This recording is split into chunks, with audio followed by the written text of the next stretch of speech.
Dari Utsman ibn Affan berkata, aku mendengar Nabi SAW bersabda, sesiapa yang membaca Bismillahilladzi la yadurru ma'asmihi syai'un fil ardi wala fis sama' wa huwas sami'ul alim, yang bermaksud dengan nama Allah yang dengan namanya tidak ada sesuatu pun yang dapat memberikan kemudaratan di bumi maupun di langit. Dialah yang maha mendengar lagi maha mengetahui. Sebanyak 3 kali, maka dia tidak akan ditimpa bala yang datang secara tiba-tiba sehingga subuh. Dan barang siapa yang membacanya ketika subuh sebanyak 3 kali, maka dia tidak akan ditimpa bala secara tiba-tiba sehingga petang, iaitu malam. Hadis rawahu Abu Dawud menurut Syekh Syu'ib Al-Arnud. Hadis ini adalah hasan.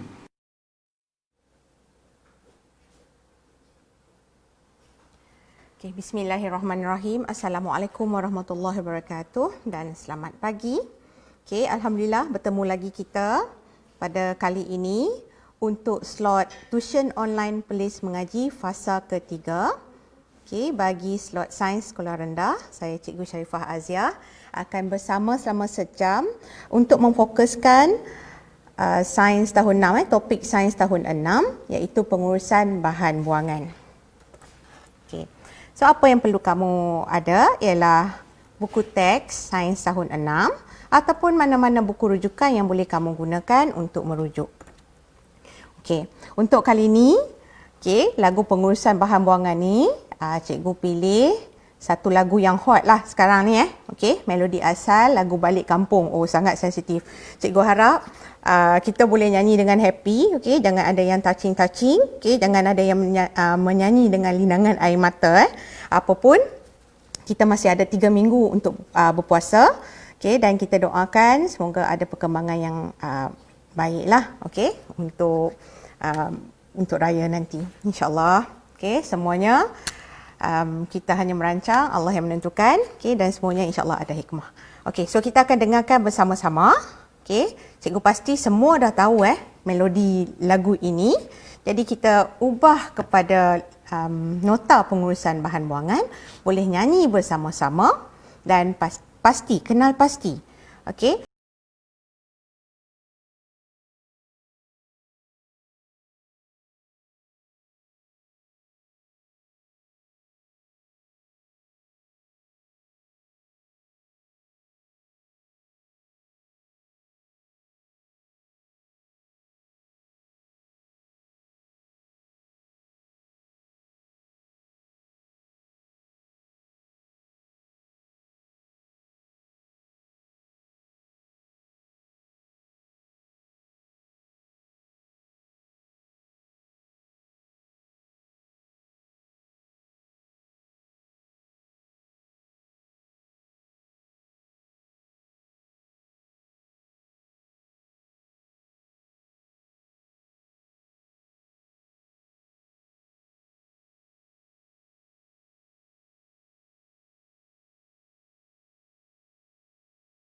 Okey.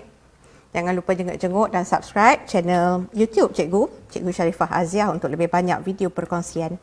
Okey, ini adalah lirik penuh untuk topik pengurusan bahan buangan di mana kamu boleh baca, okey, dan cikgu dah edarkan sehari sebelum kelas kita pada hari ini Okey. So, untuk topik pengurusan bahan buangan ni, okey, ini adalah apa yang perlu kamu kuasai dan perlu kamu tahu. Okey, yang pertama kita akan melihat maksud bahan buangan. Macam biasa, benda pertama sekali kena tahu maksud baru kita boleh tahu hala tuju kita, maksud apa benda yang kita akan belajar ni. Seterusnya, jenis-jenis bahan buangan. Ada berapa jenis bahan buangan? Lepas tu dia terbahagi pula kepada bahan buangan terbiodegradasi dan tidak terbiodegradasi. Apa benda tu? Nanti kita bincangkan Seterusnya, bagaimana kita menguruskan bahan buangan ini dengan terancang. Dan apa kesannya sekiranya pembuangan bahan buangan ini tidak diuruskan dengan terancang. Ada kesannya pada kita dan juga alam sekitar. Dan akhir sekali kita akan bincangkan juga kepentingan 3R iaitu reuse, reduce and recycle. Baik.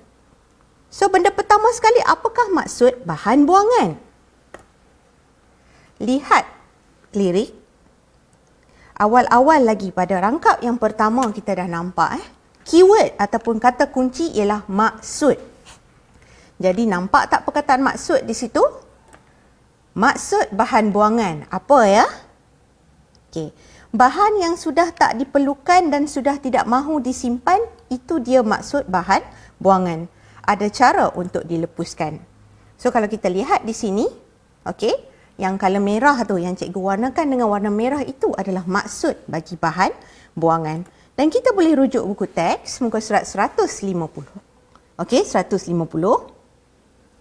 Kenali bahan buangan Okey, yang dalam dialog guru tu. Bahan buangan ialah bahan yang tidak diperlukan lagi dan tidak mahu disimpan. Okey, kita ada barang, kita ada benda-benda kita dah guna, tengok-tengok dah rosak, dah tak boleh nak guna dah. Jadi buat apa nak simpan, nanti jadi semak kan. So kita pun nak buang lah. Kita dah tak boleh guna, kita dah tak boleh nak simpan, tak mahu simpan dah. Jadi kita buang. So itu dinamakan sebagai bahan buangan.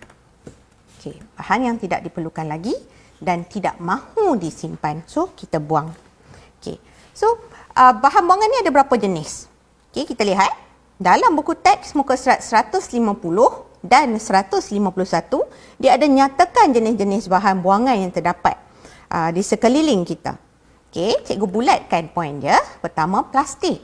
Okey, ada banyak bahan, barang-barang, okey, objek-objek, alatan yang diperbuat daripada plastik. Selain tu, logam. Okey, kaca, kertas. Apa-apa saja yang diperbuat daripada kertas. Okey, sisa makanan. Yang ni memang hari-hari kita buang sebab hari-hari kita makan. So kita tak adalah makan sampai dengan tulang-tulang pun kita makan kan. Dengan akar-akar pokok pun kita makan kan. Jadi yang tu semua kita buang. Ada yang makan tak habis apa semua tu kita buang. So itu adalah sisa makanan. Bahan kumuh dan penyah tinja. Yang ni pun kita buang hari-hari juga. Okey, masa darjah 4 kita belajar tentang perkumuhan dan penyah tinjaan. Okey. So benda-benda ni memang kita perlu buang daripada badan kita supaya badan kita terus sihat dan dapat mengelakkan penyakit. So itu pun bahan buangan. Dan akhir sekali, sisa toksik. Okey, sisa toksik di sini dia ada bagi dekat situ, nanti kita tengok. Okey.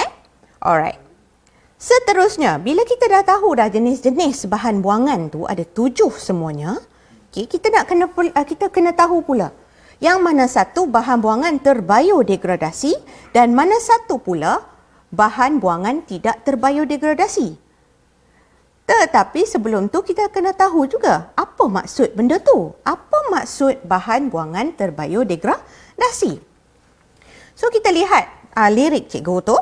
Okay. Bahan buangan yang boleh mereput itu bahan terbiodegradasi. Asal manusia, tumbuhan dan haiwan, tinja, daun kering, sisa makanan. Jadi dapat tak? Okay. Keyword dia bahan terbiodegradasi. Cikgu dah highlightkan dengan warna merah. Jadi apakah bahan buangan terbiodegradasi? Dapat bahan buangan yang boleh mereput ataupun bahan buangan yang boleh direputkan oleh mikroorganisma. Ada kaitan dengan aktiviti mikroorganisma yang telah kita belajar sebelum ini. Okey, di mana mikroorganisma dia adalah benda hidup. Dia perlukan nutrien. Jadi dia perlu serap nutrien itu daripada makanan ataupun apa-apa saja bahan buangan yang boleh dia uraikan. Okey, jadi itulah bahan buangan terbiodegradasi. Okey, asal dia adalah daripada manusia, tumbuhan dan haiwan. Apa-apa saja yang berasal daripada benda-benda hidup, di mana kita panggil sebagai bahan organik, iaitu bahan yang boleh direputkan oleh mikroorganisma. So cikgu bagi contoh di sini. Tinja, najis tu kan? Okey, nampak tu lembu tu contoh. Okey, daun-daun kering datangnya daripada tumbuhan dan juga sisa makanan. Seperti mana yang kita tahu, kita makan haiwan dan kita makan tumbuhan. So semua itu boleh direputkan oleh mikroorganisma. Okey, maksudnya kita dah tahu bahan terbiodegradasi itu ialah bahan buangan yang boleh direputkan oleh mikroorganisma. Bagaimana pula dengan bahan buangan tidak terbiodegradasi? Dia lawanlah. Kalau tadi bahan buangan terbiodegradasi, tapi yang ni bahan buangan tidak terbiodegradasi. So apa lawannya? Kalau yang tadi boleh mereput ataupun boleh direputkan oleh mikroorganisma, bagaimana pula dengan yang ni? Okey, nampak? Bahan yang tidak boleh mereput ataupun bahan yang tidak boleh direputkan oleh mikroorganisma. Contoh, plastik, kaca, logam. Apa-apa saja yang diperbuat daripada bahan-bahan ini tidak boleh direputkan oleh mikroorganisma. Begitu juga dengan sisa toksik. Okey. So kalau kamu nampaklah satu timbunan bahan buangan atau sampah yang terdiri daripada plastik, kaca dengan logam, okey, kamu biarkan selama setahun, dia memang akan kekal di situ, dia takkan berkurang pun. Okey. Alright, kita lihat sisa toksik ni. Apa benda sisa toksik ni? Okey, lihat buku teks muka surat 150 dan 151. Kalau yang ni 151 Sisa toksik ialah bahan buangan yang berasal daripada cecair kimia, bahan buangan industri, kilang-kilang tu, serta sisa pertanian daripada ladang penternakan dengan ladang penanaman. Botol aerosol yang kita duk spray-spray tu, cecair pembasmi makhluk perosak, cecair bateri yang untuk kenderaan, dan asap kenderaan juga dikategorikan sebagai bahan buangan sisa toksik.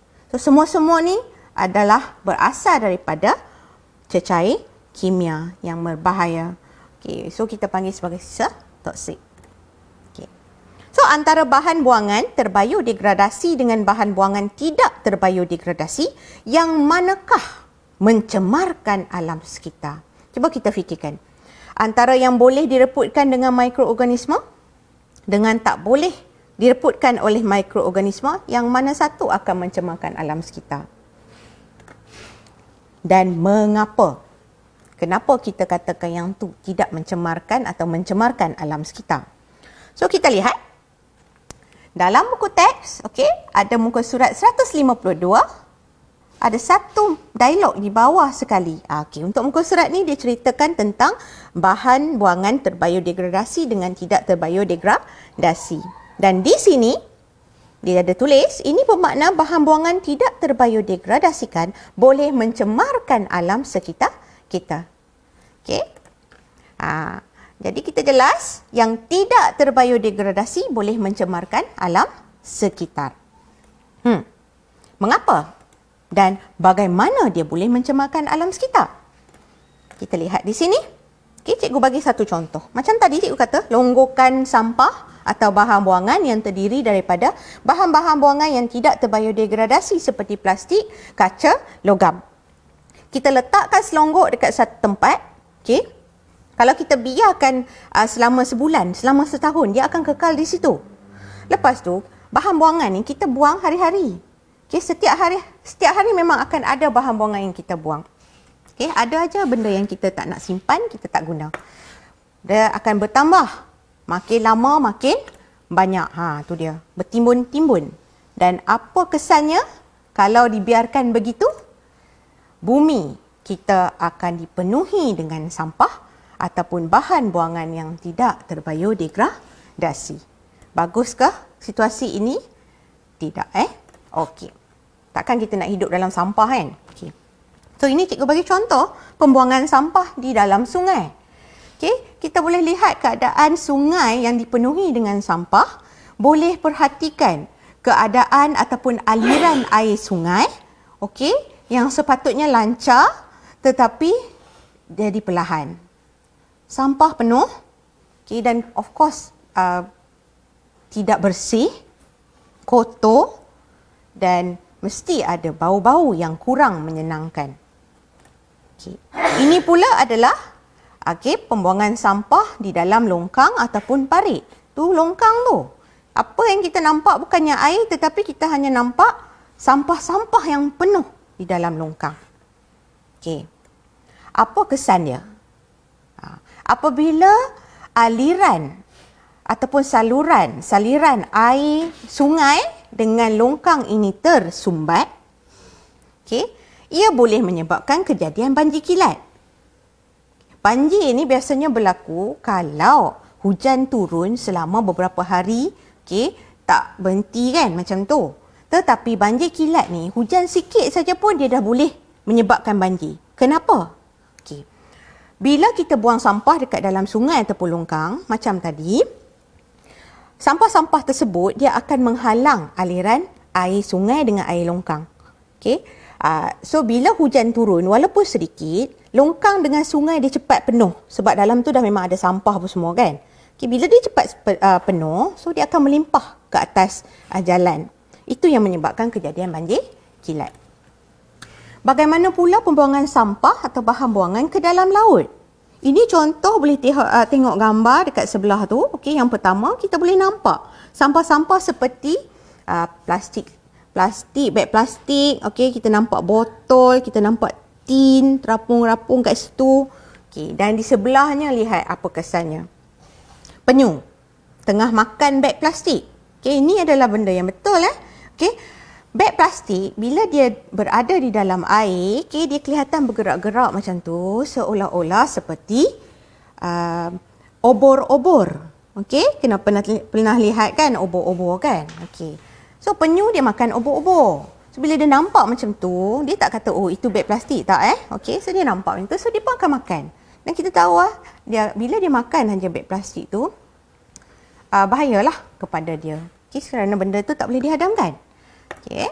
Dan ini, yang ni sedih tengok.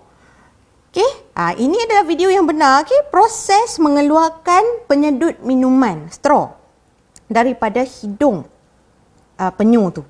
Sakit tu, sakit. Kita tengok pun sakit sampai keluar darah macam tu. Straw dibuang merata-rata, dibuang di dalam air apa semua, masuk ke dalam hidung. Kita tak tahu macam mana boleh masuk kan? Ke dalam hidung penyu tu. Oh, sakit tu. Entah berapa lama lah straw tu berada kat dalam hidung penyu tu. Bagaimana pula dengan pembuangan sisa toksik ke dalam sungai? Sepatutnya, kilang-kilang ni sebelum dia mengalirkan apa-apa saja bahan buangan ke dalam sungai ke udara ke, sepatutnya mereka merawat terlebih dahulu bahan buangan tersebut. Macam asap tu dia ada penapis dia sepatutnya. Manakala kalau sisa toksik tu sepatutnya diletakkan di dalam satu bekas khas untuk dilupuskan di satu kawasan. Tetapi ada pihak yang tidak bertanggungjawab, dia malas nak buat macam tu atau dia nak kurangkan kos, nak jimatkan kos. Dia main lepas saja kat dalam sungai, kat dalam laut. Jadi sisa toksik, kita tahu toksik itu berbahaya kepada hidupan dan alam sekitar. Jadi bila sisa toksik itu dilepaskan ke dalam sungai, ia akan mencemarkan air sungai dan laut dan juga kesannya terhadap hidupan akuatik dekat dalam air ataupun laut itu atau sungai tu. Ikan tercemar di situ.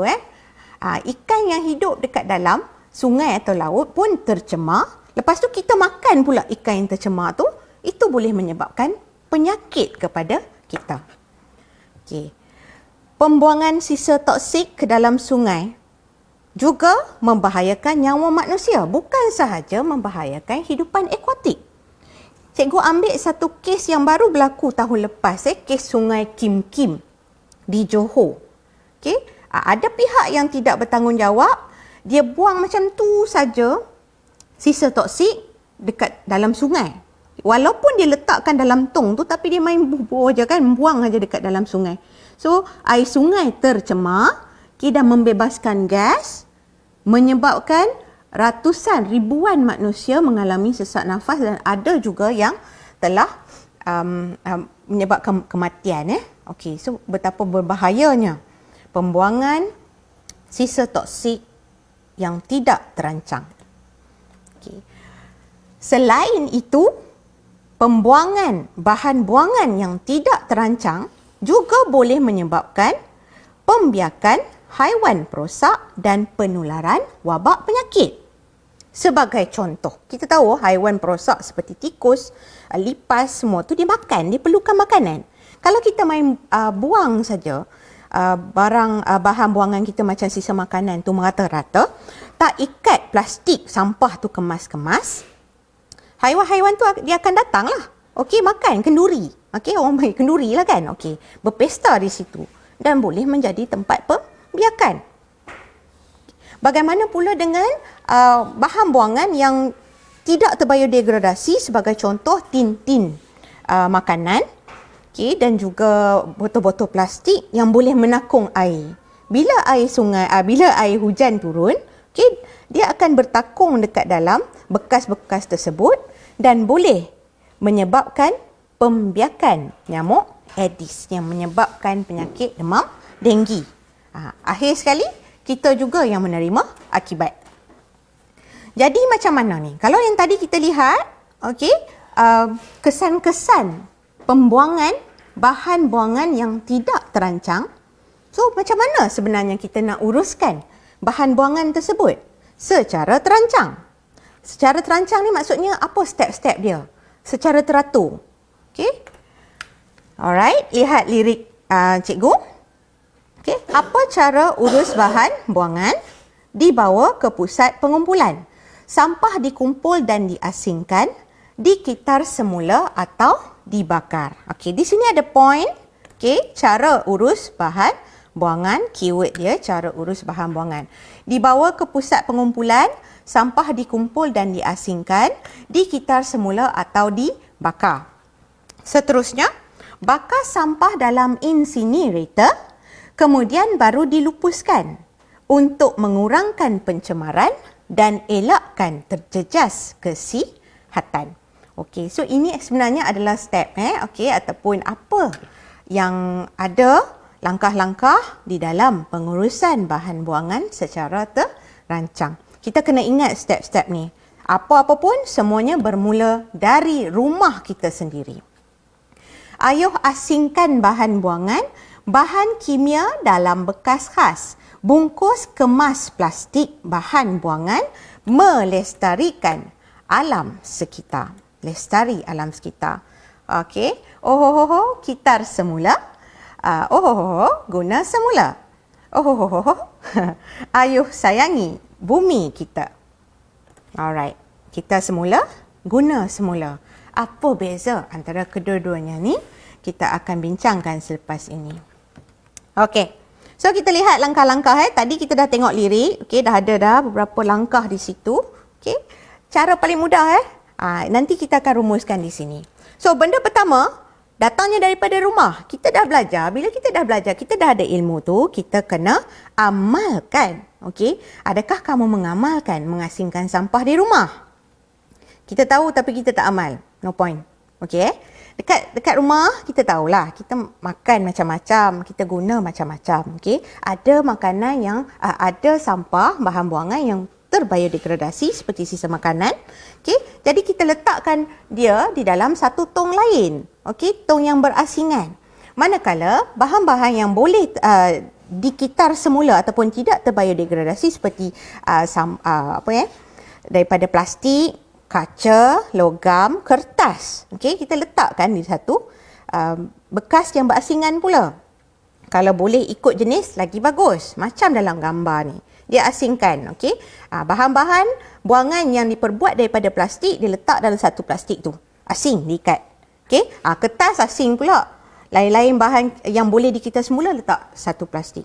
Manakala sisa baki macam sisa makanan, lampin pakai buang, pamper, diapers tu apa semua benda tu memang tak boleh dikita semula. So dia letakkan dalam satu plastik yang lain berasingan. Ikat ketat-ketat untuk mengelakkan haiwan perosak datang.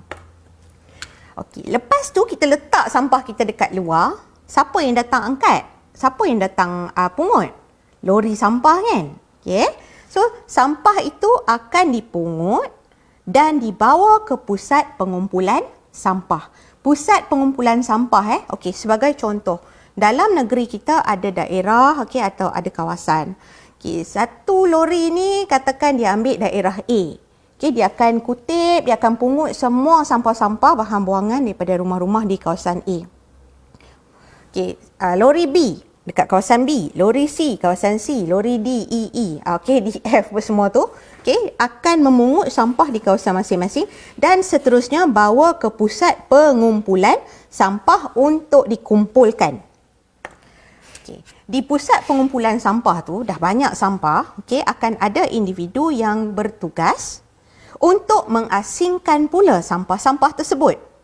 Jadi tugas kita sebagai pengguna okey, kita bantulah, kita mudahkan tugas mereka dengan mengasingkan bahan buangan tu dari rumah. Okey, kita mudahkan kerja orang. Sebab bukan semua orang sanggup nak kerja macam ni Okey. So di sana, di pusat pengumpulan sampah, dia asingkan sampah-sampah tu ikut jenis. Okey, yang mana yang tidak terbiodegradasi ada jenis pula kan? Plastik, kaca, logam, kertas. So dia asingkan ikut jenis tu. Okey. Manakala yang sisa makanan, besi-besi buruk yang memang dah tak boleh dikitar semula, benda-benda tu memang tak boleh dikitar semula, dia akan letakkan di satu kawasan lain berasingan. Ini contoh Okey. Alright. So yang boleh dikitar semula ni dia akan kumpulkan mengikut jenis dan dibawa ke kilang untuk dikitar semula. Manakala yang tak boleh dikitar semula, okey, dia akan dibawa ke pusat pelupusan sampah. Pusat pelupusan sampah ni maksudnya dia nak hapuskan sampah-sampah tu. Bagaimana Okey. Sama ada ditimbus terus ataupun dia bakar dahulu di dalam incinerator. So, boleh lihat gambar di situ apa maksud incinerator adalah satu kebuk yang digunakan untuk membakar semua bahan buangan, okey, sehingga menjadi abu pada suhu yang sangat tinggi sehingga 1500 darjah Celsius. Kita pegang air panas yang 100 darjah Celsius pun dah cukup rasa boleh melecur kan. Okey, ini kan pula 1500 darjah Celsius suhunya. Sekejap saja letak je kat dalam tu, dalam masa beberapa minit aja terus jadi abu. Dan lepas tu bila dah jadi abu tu dia akan dilupuskan, okey, sama ada dia ditimbus ataupun dijadikan baja kompos. Baja kompos ni maksudnya baja organik. Okey. So ini adalah visual bagaimana sampah-sampah itu diratakan ataupun ditimbus. Okey, ada video Okey. Video ni panjang jadi Here in the middle ambil on point land. saja, Today, the Miramar landfill is centrally Marine Corps. Ini pusat The pelupusan. city's environmental services for landfill. The city complies with local, state, and federal regulations while providing a valuable service to San Diego residents. State law requires that a certain amount of disposed waste dia akan gets diverted meratakan from being sampah-sampah buried tu. at landfills. The city exceeds this mandate with collection point, recyclables, different facilities for either recycling, reuse, or Yang ni, disposal. dia asingkan sampah. Kalau There are dekat multiple situ, ways the mungkin city ada yang diverts belum waste. diasingkan kan. Here in disposal by licensed hazardous waste transfer, unauthorized across the Miramar, recycled every year at the greenery to produce high-quality mulch, Jadikan baja compost, kompos. and wood. Yards of compost or mulch. any materials not considered to be green waste are waste. Hazardous materials inspectors is the heart of this operation and what most of us think of when we think of a landfill. Here, trash is unloaded, moved into place, compacted to maximize space, and covered. The Miramar landfill was initially set to close in 1990s. Technology, the environment, into cells that are carefully designed to protect the environment. These cells are specially lined with high-grade plastic. Engineers oversaw use to make use of another organic materials and transport it is used to provide power to MCAS Miramar. Treatment electricity, the city and other areas. Soon it will be powering the city's new pure water facilities. Any excess methane gas is brought to the surface of covered landfills through a network of wells and pipes. It's then transferred to a central location where it's safely burned. Throughout the landfill, trucks regularly spray water onto unpaved roads and the tipping face to provide dust control. Water is also used to create high-quality mulch and compost at the Miramar Greenery. Thanks to the North City Water Reclamation Plant, water used for landfill operations. City employees keep the tipping face area of a landfill small in size and cover it at the end of each day. Crews utilize an enviro cover to keep odors in and birds and other critters out. It also prevents the spread of contaminants and disease. The daily covering allows the city to make the most of the very limited space available by reducing the amount of dirt used to cover the trash. This not only saves landfill space, but money as well. When a section of the landfill has been filled, the restoration process begins. Here you can see what that process looks like. City staff have replanted native species of bushes and shrubs. Mature plants provide habitat for many birds and animals, including several endangered species, helping ensure their future survival. Operating a modern Alright. Okay. So kita dah faham yang tu. Cikgu simpulkan di sini langkah-langkah pengurusan bahan buangan terancang. Mula-mula kita sendiri bermula di rumah asingkan sampah, ikat ketat-ketat, letak kat luar. Okey, lori sampah akan angkut bawa ke pusat pengumpulan sampah. Di situ sampah diasingkan mengikut jenis, okey, yang boleh dikita semula dibawa ke kilang ataupun pusat kita semula, yang tak boleh dikita semula akan dibawa ke pusat pelupusan sampah untuk dilupuskan. Okey, dan sebelum dilupuskan, sampah-sampah itu akan dibakar di dalam incinerator sehingga menjadi abu. Lepas tu barulah dia timbus ataupun dijadikan baja kompos. So itu adalah langkah-langkah dia. Senang kita ikut dia punya step dia. Sekarang kita nak bincangkan, apakah itu 3R? Kita duk dengar 3R tu kan? Okay, reuse, reduce, recycle. Reuse dalam bahasa Melayu, guna semula. Reduce, kurangkan. Recycle, kita semula. Apa benda semua tu? Dan ada juga yang confuse, reuse dengan recycle. Kita tengok, guna semula, kita gunakan semula bahan buangan yang kita dah tak nak tu untuk kegunaan lain. Maksudnya kita tak buang lah, okay, benda tu. Kita guna semula. Dan benda ni tak perlu dibawa ke kilang pun untuk diproses. Kita dekat rumah kita sendiri pun kita boleh buat. Okay, contohnya di sini. Okay, tayar. Okay, tayar. Tayar bila dah botak kan, okay, dah haus tu, okay, kita tak buang, kita jadikan dia sebagai pasu. Pasu bunga, hiasan-hiasan. Ada juga yang jadikan tayar ni sebagai kerusi, perabot. Dan juga buaian. So benda ni tak perlu bawa ke kilang. Kita terus guna saja, kita buat sendiri. Okay, contoh yang kedua, botol tu, botol plastik tu. Kita tak buang. Kita ambil semula, dah habis guna kan. Okay, kita potong-potong, lepas tu kita design-design, dah jadi bekas untuk mengisi ubat gigi dan berus gigi. Ini contoh guna semula. Lihat pula reduce, kurangkan penggunaan bahan-bahan yang tidak terbiodegradasi. Kerana kita tahu bahan yang tidak terbiodegradasi dia boleh mencemarkan alam sekitar. Okey, jadi contohnya macam di sini, kempen mengurangkan beg plastik. Kita nampak dekat pasar raya setiap hari Sabtu, setiap hari Isnin, okey, tidak menggunakan beg plastik. So kita gantikan penggunaan beg plastik ini dengan beg kertas kita semula. Begitu juga kerajaan telah menguatkuasakan di mana penggunaan penyedut minuman, straw daripada plastik itu pun dah dilarang di premis-premis ataupun di restoran-restoran. Itu adalah langkah mengurangkan penggunaan. Begitu juga dengan baja kimia. Kita ada dua jenis baja. Satu baja organik yang dihasilkan melalui perebutan benda-benda hidup. Dan satu lagi baja kimia yang dihasilkan melalui proses kimia. So kalau dah baja kimia, dia memang akan merosakkan alam sekitar, mencemarkan alam sekitar.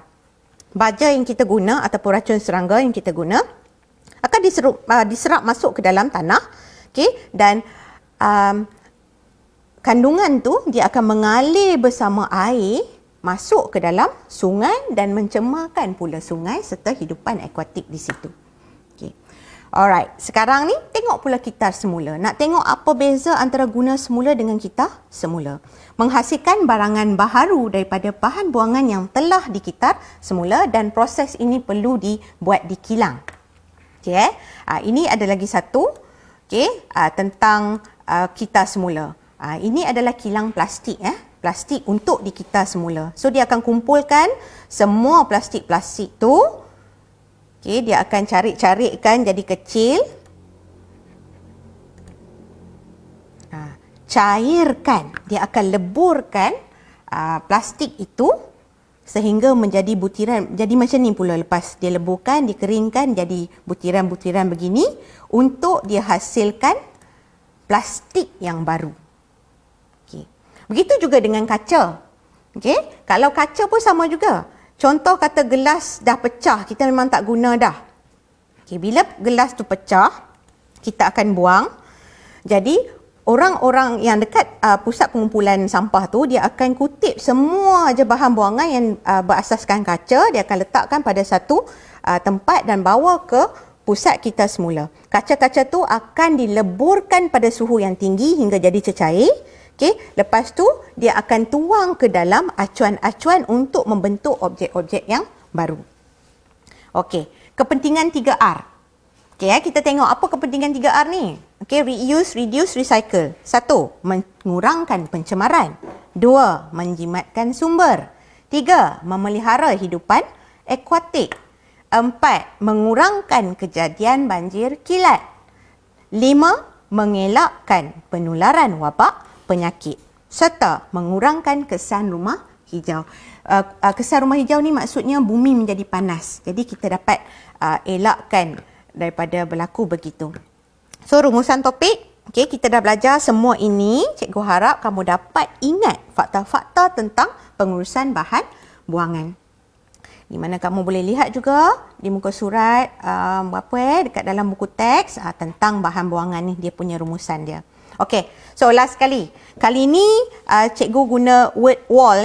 Word wall sebab salah satu kemahiran yang perlu kamu kuasai ialah mengelas bahan buangan terbiodegradasi dengan tidak terbiodegradasi. So di sini kamu boleh layari Google dan type-nya ni ataupun cikgu terus pastekan dia punya link dekat Facebook. Cikgu paste, kamu terus tekan, klik, terus start. Tak payah tunggu apa-apa. Terus saja start.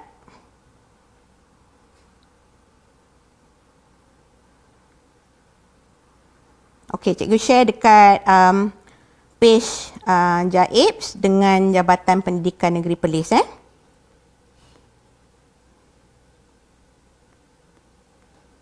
Terus start tau.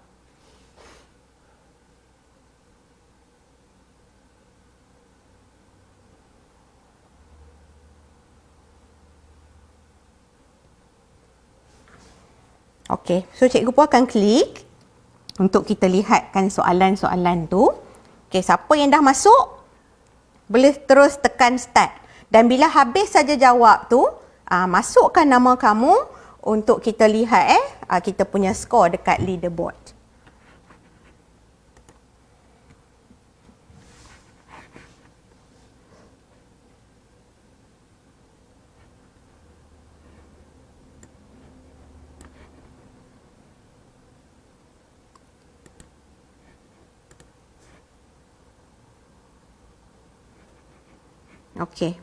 Kecil je ni.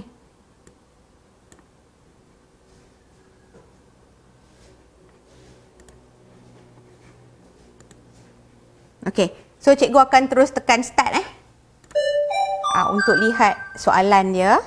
Yang dah masuk boleh cuba jawab, teruskan jawab. Tidak boleh direputkan oleh mikroorganisma. So, adakah itu bahan buangan terbiodegradasi ataupun tidak terbiodegradasi? Kita kena klik dekat situ Okey, sampah plastik.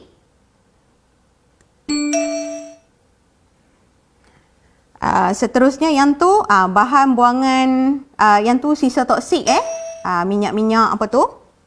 Minyak enjin dekat minyak hitam dekat bengkel. Okey, apakah yang mencemarkan alam sekitar? Bahan buangan terbiodegradasi atau tidak terbiodegradasi? Okey, bahan buangan ini boleh dijadikan baja kompos. Yang mana satu? Duit siling, logam, terbiodegradasi atau tidak? Tin-tin minuman dan makanan. Kena pilih tu mana satu. You just klik je Okey. Tinja haiwan. Okey. Alright, tu dia ada masa dia tu. Okey cikgu tunggu lagi.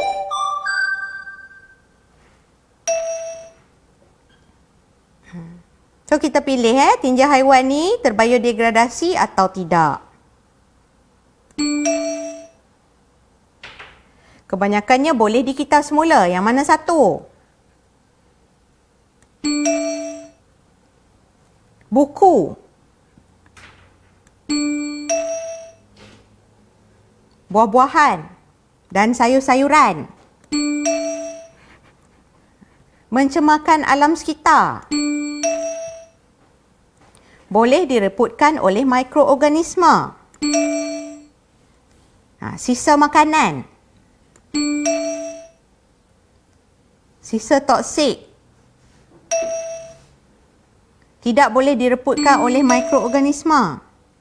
Daun-daun kering. Dijadikan baja kompos. Okey. Dia kena cepat tu. Kita tengok bilangan yang kita boleh jawab dalam masa yang dia bagi. Okey So di sini kita klik leaderboard untuk kita masukkan nama. So nama apa sekarang ni Okey.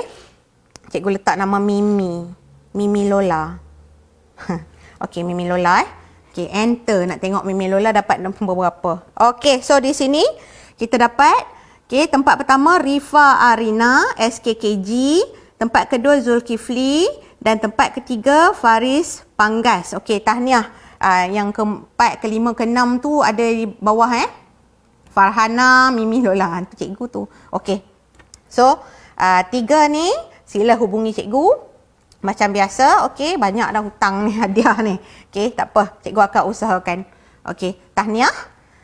Okay, kita teruskan Okey, so jangan lupa follow Twitter Cikgu Sharifah Azia. Okey, subscribe YouTube channel Cikgu Sharifah Azia. Join grup Facebook Galeri Cikgu Sharifah Azia untuk perkongsian. Serta lawati laman blog a4science.blogspot.com untuk teknik menjawab. Serta join channel Quiz Sains Online menerusi aplikasi Telegram untuk ulang kaji topik-topik sains tahun 3, 4, 5 dan 6. Okey, akhir kata, duduk rumah, hapus COVID-19, thank you frontliners, perlis mengaji, salam Ramadan 1441 Hijrah.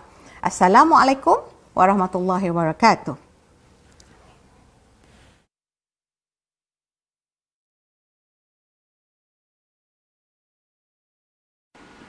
Daripada Anas bin Malik radhiyallahu anhu berkata, Nabi SAW pernah berdoa, Allahumma inni a'udzubika minal barasi wal jununi wal juzami wa min sayil asqam. Ya Allah, aku berlindung denganmu daripada penyakit sopak, penyakit gila, penyakit kusta dan penyakit-penyakit yang buruk. Hadis diriwayatkan oleh Al-Imam Abu Dawud dengan sanad yang sahih.